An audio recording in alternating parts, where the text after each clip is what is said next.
Councilor. I know who you are, but for our viewers, can you reintroduce yourself? Yeah, my name is Elana Pirtle-Guiney. I'm one of the 3 councilors who represents District 2, North and Northeast Portland. Councilor, last weekend, or rather just yesterday, a few days ago, before, yes. right?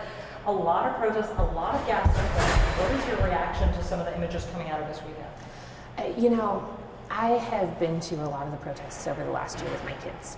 And the only reason we weren't down there this weekend is because I had a pre-planned town hall in my district. That very easily could have been my family. That very easily could have been any family in Portland. And, bottom line, there is never a justification for tear gassing children. Yeah, I appreciate your time. I know that you're very busy, so I want to ask about the detention facility fee. And I know this is new legislation. I know you guys are implementing it. What can you tell people about how it's rolling out right now, given the events of this past week?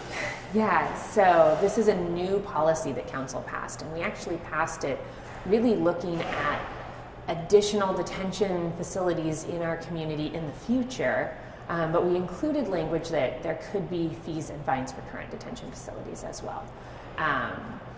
That is the piece of this policy that we are going to end up testing first, and the administration is in the process of implementation.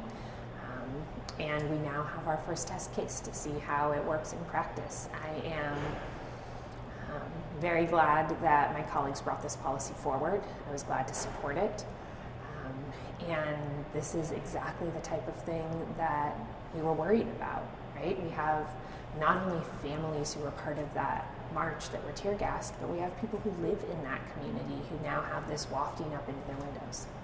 So people can complain now about there being a nuisance. Yes. What happens then, and how are fines determined?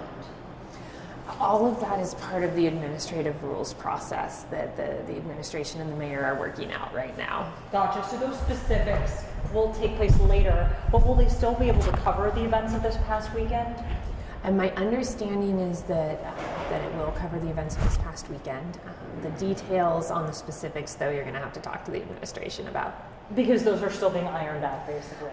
The way this new form of government works, for better or worse, is that we pass policies and the administration implements them. So we, as a council, thought that this was a really important step to take, because we have tear gas going into homes. We have, in the past when this has happened, sometimes the detritus from those chemical munitions left in the street that the city then has to clean up.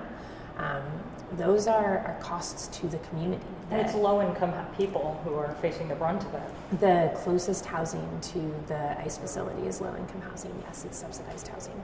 Right. It's people who were told, yes, we will help you find a safe place to live. And when you say the administration is really the one who figures out implementation, do you mean the mayor's office? The administration, so the bureaus of the city overseen by the city administrator are the ones who do implementation. Obviously, they work closely with the mayor, but it's the city administrator who oversees that process. So in addition to people who want to lease to detention facilities having to pay fixed costs, they can also be fined for nuisances such as this. Is that fair? Exactly. Gotcha. And we're still learning what those fines will be through the administrative process. Yes. Gotcha. But people can keep reporting it, right? They can report it right now even? And we hope they do. Gotcha. Anything else you want to add, Councilor? There's a process in place which is fantastic. That's important. It's critical as we face this time in our history. We also shouldn't ever have to use that process. We have a federal administration that is pretty regularly using chemical munitions on our community.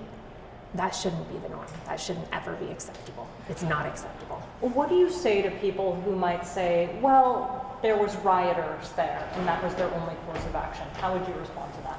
There were thousands of peaceful protesters there, and nobody should ever have the expectation that their government will use chemical munitions against them.